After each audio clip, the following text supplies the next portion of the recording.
और ये आश्रम वाले कहते हैं हम विश्व शांति दिवस मनाएंगे, पाठ करेंगे। अरे पहले संगत में तो शांति पैदा कर लो।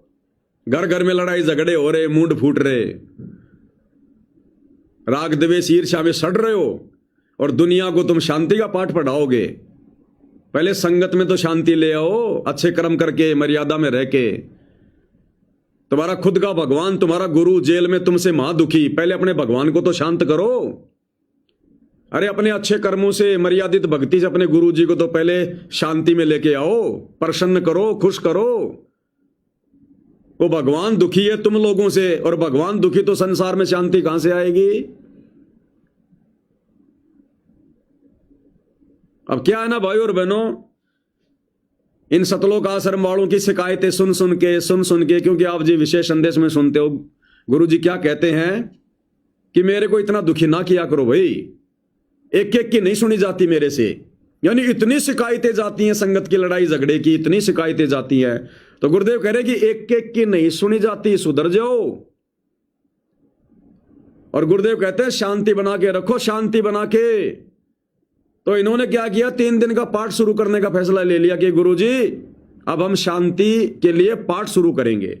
हम शांति के लिए कोई प्रयास नहीं करेंगे, हम मर्यादा में रह के भक्ति नहीं करेंगे, हम पाठ करेंगे। उस पाठ से शांति आ गई तो ठीक है, नहीं तो बाढ़ में जाओ शांति। संगत को लूटने का एक और मौका मिल गया इनको। 1, 2, 3 मई 2026 विश्व शांति दिवस। अरे कौन से दिवस आ गए? अरे इससे अच्छा तो 9 मार्च की याद में, मई तो बहुत दूर है, अभी मार्च आने वाला है, मार्च का महीना हो गया शुरू। अरे 9 मार्च को 3 दिन का पाठ शुरू कर देते, संत रामपाल जी का निर्वाण दिवस। क्योंकि 9 मार्च 1997 को तुम लोगों ने संत रामपाल जी को आकाश में उड़ा दिया। तुमने फिल्म बनाई थी ना 3D, संत और परमात्मा का अद्भुत मिलन। तो 9 मार्च 1997 को तुमने दिखाया कि संत रामपाल जी को कबीर जी ने आकर सतलोक भेज दिया, उनका निर्वाण हो गया, सह शरीर गए। जैसे तुम कबीर जी का निर्वाण दिवस मनाते हो, क्योंकि वो मगर से सह शरीर गए थे। अरे तो 9 मार्च के दिन 3 दिन का पाठ शुरू कर देते। संगत को लूटने का ज्यादा शौक है तो तुमसे ढंग से अगर नहीं बैठा जाता टिक्के, तो 9 मार्च का दिन रख देते मेरे भाई, संत रामपाल जी का निर्वाण दिवस। क्योंकि संत रामपाल जी तो है ही नहीं धरती पर, अब तो तुम्हारे अनुसार उनके रूप में कबीर जी आ गए ना 1997 के बाद। तो 9 मार्च को 3 दिन का पाठ रख दो, बढ़िया पैसा आएगा। ये भी अच्छा ना लगे तो नया धार्मिक अनुष्ठान शुरू कर देते 3 दिन का, कि जब धर्मदास जी को परमात्मा नहीं मिल रहे थे तो धर्मदास ने 3 दिन का भंडारा रख दिया, तीसरे दिन परमात्मा आए। अरे तो धर्मदास जी की उस याद में, उस पीड़ा की याद में रख देते 3 दिन का भंडारा। अरे तुम गरीबदास जी का बोध दिवस तो मना रहे हो, तो गरीबदास जी का मरण दिवस भी मना लो। अरे उनका निर्वाण दिवस मना लो, जब वो छुड़ाने में उन्होंने अपना शरीर छोड़ा था। तो 3 दिन का निर्वाण दिवस भी मना लो जब बोध दिवस मना रहे हो तो।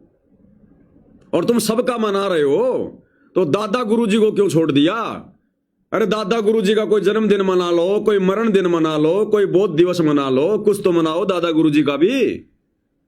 उससे भी जी ना भरे तो पंडित चिदानंद जी का देख लेना किसी ग्रंथ में, वो कब जन्मे थे, वो कब मरे थे, कब उनको ज्ञान हुआ, कब नाम लिया। तुम्हारा तो मकसद ही संगत को लूटने का है, शांति पैदा करना थोड़ी है। खाली पाठ करने से शांति थोड़ी आएगी। अरे शांति आएगी, तुम्हारा ये स्वभाव बदलो, तुम्हारी भक्ति की दिनचर्या बदलो, मर्यादाओं में आओ, परमात्मा को खुश करो, भगवान खुश होता है भक्ति से। पाठ पाठ पाठ पाठ, इससे भगवान खुश नहीं होता। होना होता तो हो लेता। तुम कितने दिनों से पाठ कर रहे हो? उल्टी संसार में अशांति फैल रही है। अरे तुम 4-5 वर्षों से आश्रम खोल के पाठ ही पाठ कर रहे हो, पाठ ही पाठ कर रहे हो। ये ईरान में क्या हो गया? वो भयंकर तबाही हो रही है, विश्व युद्ध शुरू हो गया।